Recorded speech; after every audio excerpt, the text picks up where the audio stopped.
SSC English second paper এই বইটি থেকে সাফিক্স প্রিফিক্সের প্র্যাকটিস পড়া হচ্ছে। তো এখানে 29 নাম্বার বা 29 নাম্বারে বলছে যে ম্যান হ্যাজ এ বা an dash thirst for knowledge. এটা হবে আনকুয়েঞ্চেবল থার্স্ট ফর নলেজ, অর্থাৎ মানুষের জ্ঞানের প্রতি একটা অদম্য তৃষ্ণা বা ক্ষুধা রয়েছে।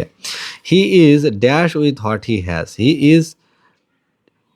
Is dissatisfied with what he has known and seen. সে যা দেখেছে বা জানে সেটা নিয়ে সে সবসময় অসন্তুষ্ট। He wants to know more and more. সে আরও বেশি জানতে চায়। দিস কিউরিওসিটি, তাহলে CURIOUSITY, curiosity to know more, এই যে বেশি জানার যে কৌতূহল, coupled with his dash spirit of adventure has inspired him to dash and carry out difficult and dangerous task.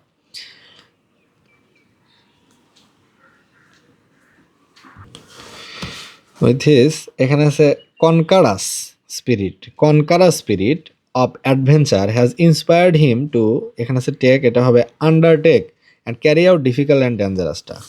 It has dash resulted, it has event আছে, এটা হবে eventually resulted in epoch making discoveries and inventions and led him in his continuous journey from his dash state of power and progress. From his, এখানে আছে help, এটা হবে helpless state of power and progress. In the fields of science and technology, man has many achievements. মানুষের অনেক কৃতিত্ব রয়েছে বা অর্জন রয়েছে।